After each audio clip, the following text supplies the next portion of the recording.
Hello दोस्तों, स्वागत है आप सभी का हमारे यूट्यूब चैनल एजी स्टडीज़ में। मैं आज आपको पढ़ाने वाला हूँ साइंस का क्लास 9th का चैप्टर 5। ये जो बायोलॉजी का चैप्टर 1 भी आप ऐसे कह सकते हो, तो हमारी साइंस का चैप्टर 5 है ये, the fundamental unit of life. तो दोस्तों, अब आप सोच रहे होंगे कि चैप्टर 5 का the fundamental unit of life तो हम पहले ही पढ़ चुके हैं एक अच्छी वाली वीडियोज़ में, मतलब कि एक एनिमेटेड वीडियो में। तो बिल्कुल सही बात है दोस्तों, यहाँ पास आप देख रहे हो इनको साता ही नहीं है। ओके, कोई बात नहीं। तो क्या कहें, कोई बात नहीं, चलो छोड़ो। तो हम लोग चैप्टर 5 और द फंडामेंटल यूनिट लाइफ जो है वो एक एनिमेटेड वीडियो में देख चुके हैं। तो बिल्कुल सही बात है दोस्तों, हम देख चुके हैं। बट इसका पर्पस क्या है, इस बनाने का मोटिव क्या है? कि जैसा मैंने सुना अपने टीचर्स से और मैंने जितना भी सुना, तो साइंस में क्या कहते हैं कि अपन अगर लाइन वाइज लाइन पढ़े ना तो ज़्यादा अच्छा रहता है। तो दोस्तों, मैं लाइन वाइज लाइन के लिए ये वीडियो लाया हूँ। मैं इसमें आपको वर्ड बाय वर्ड बताऊँगा, बिल्कुल अच्छे से एक्सप्लेनेशन दूंगा। उसमें आपको डेफिनेशंस दी हुई हैं, वो भी बहुत इंपॉर्टेंट वीडियो है। तो अगर अभी तक आपने नहीं देखी तो उसकी लिंक जो है वो मैं डिस्क्रिप्शन में दे दूंगा। ओके, बिल्कुल दे दूंगा डिस्क्रिप्शन में, आप जाओ और देख लेना। ओके, उसके बाद फिर हम लाइन वाइज लाइन पढ़ लेते हैं, जो कि बहुत ही ज़्यादा हमारे लिए इंपॉर्टेंट होने वाला है। ध्यान से सुनिएगा, स्किप मत करिएगा, स्किप करेंगे भूल जाएंगे। तो chapter 5 the fundamental unit life की शुरुआत करते हैं। तो चलिए दोस्तों, शुरू करते हैं। The fundamental unit of life आपको पता है, अगर आपने एनिमेटेड वीडियो देखी तो आपको सब कुछ पता होगा। तो ये क्या है भैया? सेल। ओके, हमारी बॉडी की फंडामेंटल यूनिट क्या होती है? सेल। तो दोस्तों, अब यहाँ से हम चालू करते हैं। While examine a thin slice of cork, Robert Hooke say that the cork resemble the structure of the honeycomb consisting of many little compartment। तो जब जब थिन स्लाइस ऑफ कॉक को जब एग्जामिन कर रहे थे, वो देख रहे थे, कौन? रॉबर्ट हुक, जिन्होंने डिस्कवरी करी है सेल की। तो जब वो उन्हें देख रहे थे थिन स्लाइस ऑफ कॉक को, तो उन्होंने क्या देखा? दे सॉ दैट द कॉक resemble the structure of honeycomb. जैसे हनी कॉम होता है ना, एकदम ऐसे ऐसे स्ट्रक्चर से एकदम बने हुए हैं। तो ऐसा उनको हनी कॉम जैसे स्ट्रक्चर मिला, जिसमें बहुत छोटे छोटे एक लिटिल लिटिल कंपार्टमेंट, अलग अलग कंपार्टमेंट थे। ठीक है। कॉक is a substance which comes from the bark of a tree. कॉक एक ऐसा सब्सटेंस है, याद रखिएगा, जो कि बार्क ऑफ ट्री के बार्क से आया है। This was the year of 1665। तो हमको दोनों पता चल गई कि सेल किसने डिस्कवर की है। सेल करी है हमारे रॉबर्ट भैया ने, रॉबर्ट हुक ने। और कब डिस्कवर करी है? तो इन 1665। बिल्कुल, बहुत बहुत बहुत इंपॉर्टेंट है। 1665 में करी है। और किसने करी है? रॉबर्ट हुक ने। ठीक है। तो चलिए दोस्तों, आगे बढ़ते हैं। This was in year 1665 when hook made this chance observation through a self design microscope. तो ये 1665 का ईयर था जब उन्होंने सेल्फ डिजाइन माइक्रोस्कोप से ऑब्जर्व किया थिन स्लाइस ऑफ कॉक को। और रॉबर्ट होक कॉल्ड दीज बॉक्सेस सेल। और रॉबर्ट होक ने इन बॉक्सेस को क्या कह दिया? सेल कह दिया।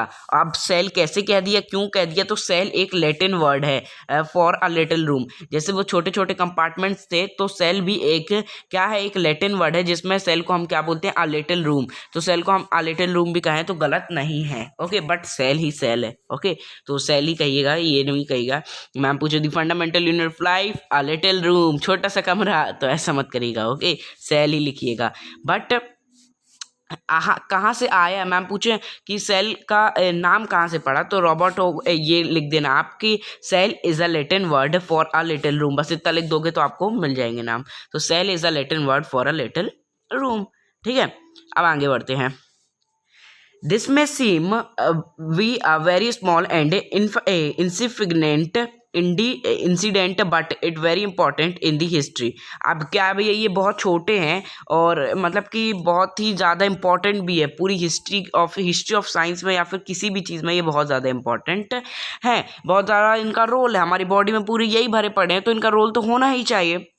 This was the very first time that someone had observed that living things appear to consist of separate units। तो ये पहली बार था और बहुत ज़्यादा डिफरेंस था कि कोई पहली बार ऑब्जर्व कर रहा था कि लिविंग थिंग्स के अंदर का जो मतलब सेपरेशन है, यूनिट्स जो है। दी यूज्ड दी वर्ड सेल्स, और उसने सेल का यूज़ किया उसको डिफाइन करने के लिए।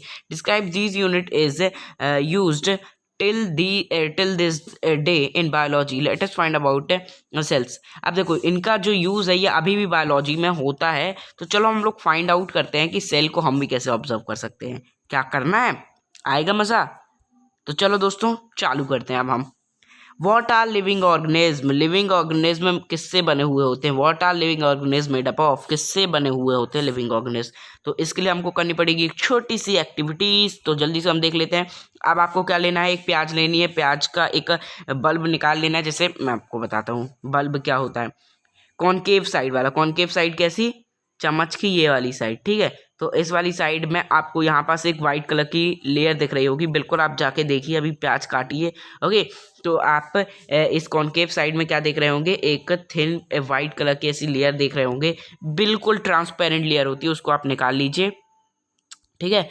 उसको आप निकाल लीजिए और with the help of pair of forceps होता है कैंची, okay, scissor, we can peel off the skin from the concave side. हमने पहले को आपको बताया कॉनकेव साइड से उनको निकाल लेनी है, ठीक है। This layer can be put immediately in A watch glass. अब वॉच ग्लास में आपको जल्दी से डाल लेनी है और फिर उसमें थोड़ा सा वाटर डाल देना। वॉच ग्लास क्या होता है, अरे भैया स्लाइस, वो क्या कहते हैं, स्लाइड, कांच की स्लाइड, ओके। आपको ये माइक्रोस्कोप के साथ मिलेगी जब आप बाय करोगे। तो the layer can be put immediately, आपको तुरंत डाल देना उसमें और फिर थोड़ी सा 1-2 ड्रॉप आप पानी डाल देना, ठीक है। फिर उसके बाद आप देखना कि वो फोल्डेड ना हो या फिर बिल्कुल एकदम प्लेन ऐसे रखी रहनी चाहिए, ना ही उसमें कोई भी डॉट आनी चाहिए या फिर कुछ भी उसमें नहीं आना चाहिए, बिल्कुल अच्छे से प्लेन रखी रहनी चाहिए, ठीक है। उसके ऊपर से फिर पानी वानी बढ़िया से डाल लेना। फिर उसके बाद देख लेना कि वो ड्राई हो गई है कि नहीं, ठीक है। अब आगे बढ़ते हैं। Let us take a glass slide, put a drop of water on the end. मैंने अभी आपको बताया, फिर से बता रहा हूँ, वाटर आप डाल देना। उसके बाद आपको क्या डालना है, उसके बाद आपको एक मतलब कि कोई भी उसमें वो नहीं आना चाहिए, बढ़िया सी प्लेन होनी चाहिए। उसके बाद फिर आप कुछ भी डाल सकते हैं, मतलब कि क्या कहते हैं, ग्लिसरीन भी आपको डालना पड़ेगा उसमें। उसके बाद फिर हम आगे पढ़ते हैं तो देखते आएंगे, ओके। तो make sure that the peel is perfect flat on the slide. आपको बिल्कुल अच्छे से देख लेना है कि वो अच्छे से स्लाइड में फैल गई है कि नहीं। A thin camel here pentumous might be necessary to help transfer the peel।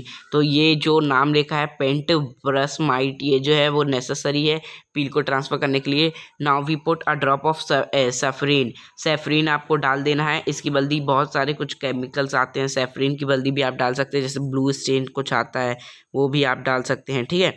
और भी बहुत सारे आते हैं तो आप वो सब डाल सकते हैं, पर सेफरीन भी इधर पे सेफरीन लिखा हुआ है, ठीक है।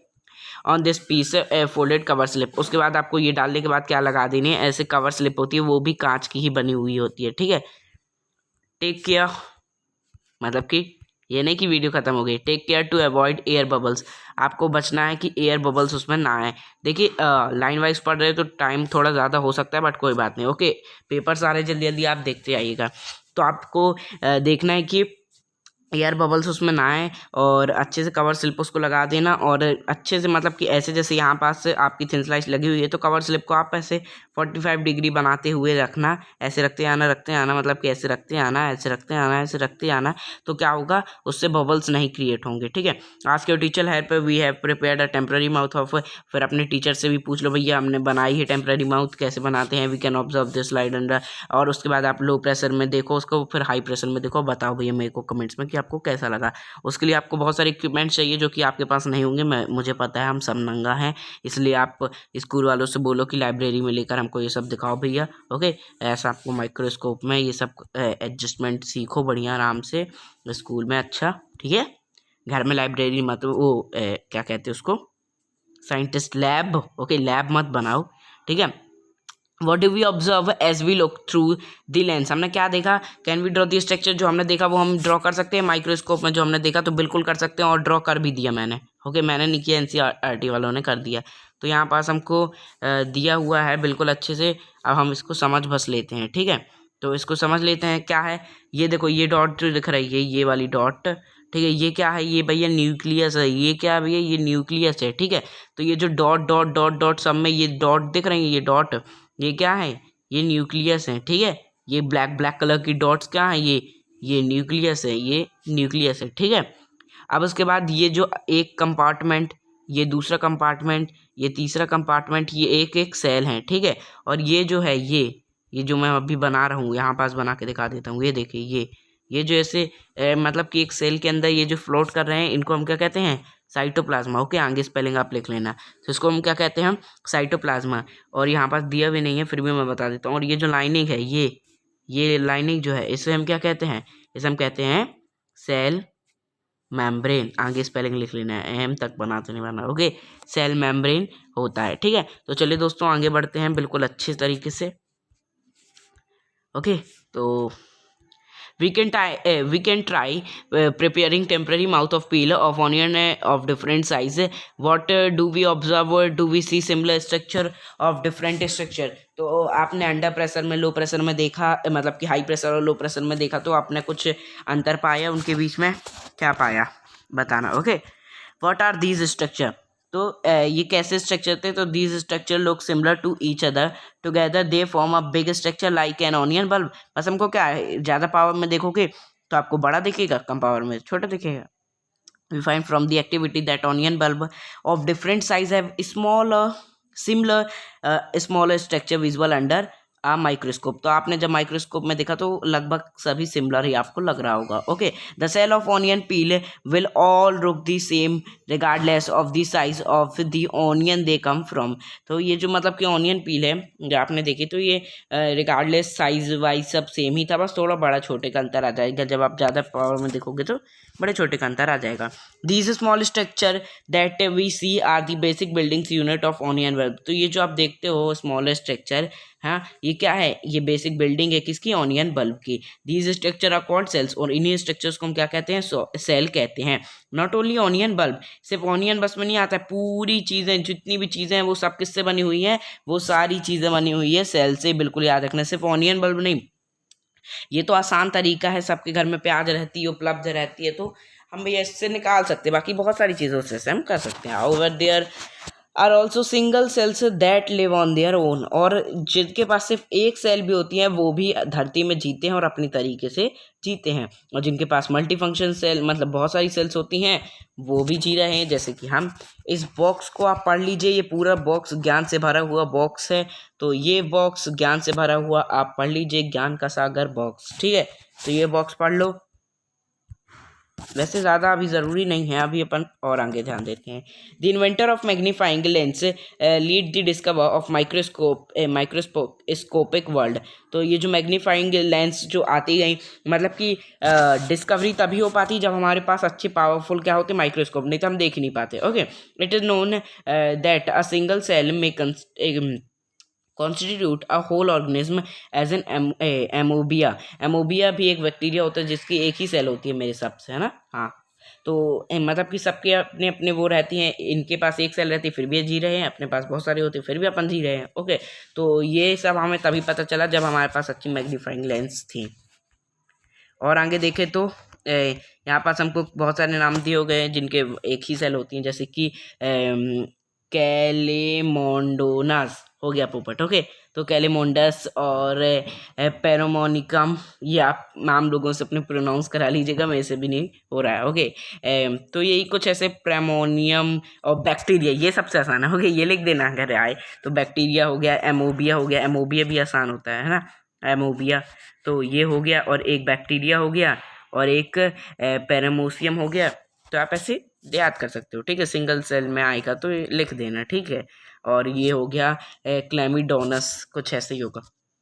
These organism are called unicellular organism. ठीक है, इनको हम क्या कहते हैं, यूनिसेलुलर। जिनकी एक सेल होती है वो unicellular. On the other hand many cell groups together in single body and assume different function in the form various body parts of multicellular organism. अब देखो, तो मतलब कि इसमें सिर्फ पूरा निचोड़ जो है वो क्या है, कि जिनके पास एक सेल होती है, मतलब कि एक सेल वाले को हम कहते हैं यूनिसेलुलर, और दो से अधिक सेलों वालों को हम क्या कहते हैं, मल्टीसेलुलर, जो कि मल्टी फंक्शंस भी परफॉर्म करते हैं। ठीक है, तो इसके आप डेफिनेशन देख सकते हो, बिल्कुल आसान है।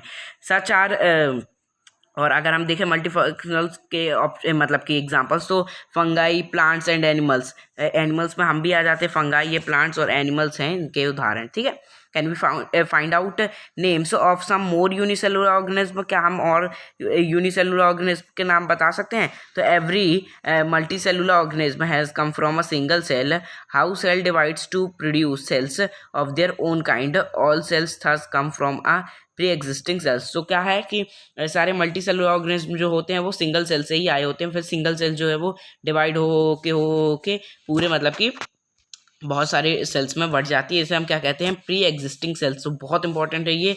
Sales divide to produce cells of their own kind, all cells thus come from pre existing cell. इस साल आपके पेपर में नहीं आएगा, बट जैसे जैसे आप आगे बढ़ेंगे तो बहुत ही इंपॉर्टेंट टॉपिक है। प्री एग्जिस्टिंग सेल क्या होता है, तो जो भी सेल डिवाइड होकर मतलब कि नई सेल बन जाती हैं उन्हें हम प्री एग्जिस्टिंग सेल कहते हैं। सम ऑर्गेनिज्म, एक मिनट यहाँ पास कुछ ज़रूरी तो नहीं लिखा ना, एक्टिविटी, आप एक्टिविटी कर सकते हो। Okay, some organism can also have a cell of different kinds.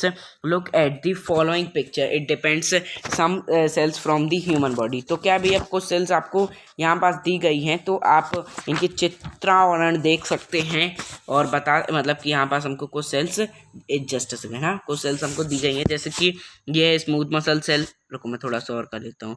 तो ये है स्मूथ मसल सेल्स, ये है ब्लड सेल, ऐसे स्मूथ मसल सेल्स हमारा दिखता है। ये है blood cell.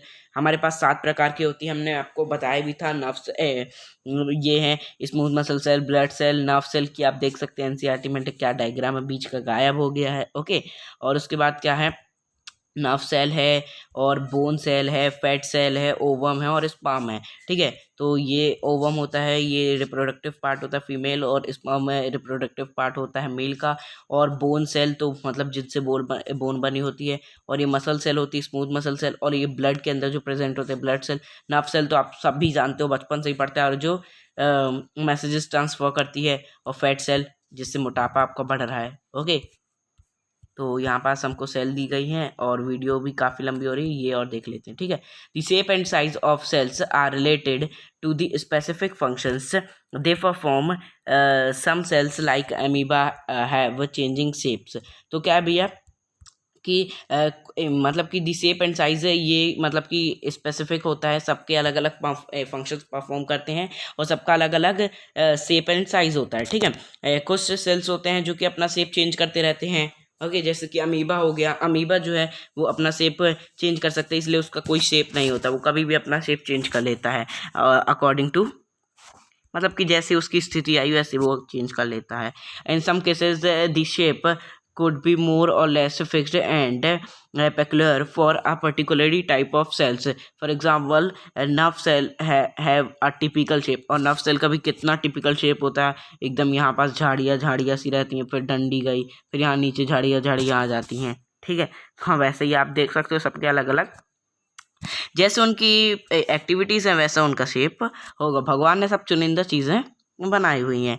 Each living cells has the capacity to perform certain basic functions that are characterized of all living forms. How does a living cell perform these basic functions. तो मतलब कि अलग अलग कैपेसिटी है, सबके अलग अलग फंक्शन परफॉर्म करते हैं। तो आप बताइए भैया कि ये मतलब कि क्या है उनका basic functions. We know that there are division of a लिवर इन मल्टी सेलुलर ऑर्गेनिज्म। तो डिवीजन तो बिल्कुल है ही सब में। ओके, तो मल्टी सेलुलर ऑर्गेनिज्म है और यूनिसेलुलर ऑर्गेनिज्म में डिवीजन है ये। तो अभी हम उनके फंक्शंस के बारे में भी जानेंगे कि क्या क्या फंक्शन कैसे परफॉर्म करते हैं। ठीक है, this means that a different part of the human body perform different functions. तो मतलब कि डिफरेंट बॉडी जो है, ह्यूमन बींग्स की डिफरेंट बॉडी जो है वो अलग अलग फंक्शन परफॉर्म करेगी। The human body has a heart to pump blood. अब एक ह्यूमन बॉडी के पास एक दिल होता है जो कि धक धक धक धक पंप करता रहता है, और एक स्टोमच होती है जो कि डाइजेस्ट करती है फूड को। ठीक है, ये सब ऑर्गन्स के लिए हमें बताया गया है। Similarly division of labour is also seen within a single cell. अब सिंगल सेल वालों का कैसा रहता है, in fact each such cell has good certain specific compound within knowledge of cell organize. अब जिनके पास एक ही सेल रहती है वो एक ही सेल ऑल मतलब ऑलराउंडर होती है, वो सारे फंक्शन परफॉर्म कर लिया करती है। Each kind of cell organize perform a specific function. But हमारी क्या है, सबका अलग अलग फंक्शन है। ठीक है, पर जिनके पास एक ही सेल है वो सारे काम ही करती है। ठीक है, each kind of cell organelles, हाँ, ये हम देख चुके हैं। अब such as making new material in the cell, clearing up the waste material from the cell, and so on. A cell is able to live and perform all its function because of these organelles. तो मतलब कि क्या है, ये जो waste material का ये सब करती है सेल्स, और a cell is able to live and perform all its function because of these organelles. तो जो भी मतलब कि सेल्स जो भी काम करती है, और वो काम करने के मतलब उसके पास एबिलिटी जो है वो कहाँ से आती है, पता है आपको कहाँ से आती है? वो सब ऑर्गेनेलीज से ही आती है। सेल ऑर्गेनेलीज का जो टॉपिक है ना, वो इतना ज़्यादा इम्पॉर्टेंट है, और मतलब कि थोड़ा सा कठिन भी है याद करने में, अच्छे अच्छे के पसीने छूट जाते हैं, बट फिर भी हम इस सेल ऑर्गेनेलीज को अच्छे से निपट लेंगे एक अलग वीडियोस में। ओके, निपट भी चुके हैं, आपने देखी हो तो अच्छे से। These organelles together continue the basic unit called the cell. तो ये मतलब कि ऑर्गेनेलीज जो हैं ये मतलब अलग अलग यूनिट्स होती हैं, इनको हम क्या कहते हैं? Cell. It is interesting that all cells are found to have the same organelles. पर ये अच्छी बात है, इंटरेस्टिंग बात है कि सारी सेल्स की मतलब कि ऑर्गेनेलीज जो है वो सेम ही होती हैं, ठीक है। No matter that their function is और what organism they are found in. ये कोई मैटर नहीं करता कि उनके फंक्शंस क्या हैं और कैसे वो मतलब कि काम कर रहे हैं, बस उनके सारे फंक्शंस जो वो सेम होते हैं, ठीक है। तो ये यहाँ पास हमारा कंप्लीट हो गया, मतलब कि ये, और what is cell made up of, और ये सब देखेंगे हम अगली वीडियो में। 20 मिनट की वीडियो हो गई है। कैसी लगी फ्रेंड्स आपको हमारी वीडियो? अगर अच्छी लगी हो तो इसे लाइक कर देना, चैनल को सब्सक्राइब कर देना। मिलते किसी और वीडियो में किसी और टॉपिक के साथ, तब तक के लिए गुड बाय। पढ़ते रहिए, पेपर के लिए तैयार हो जाइए। ओके।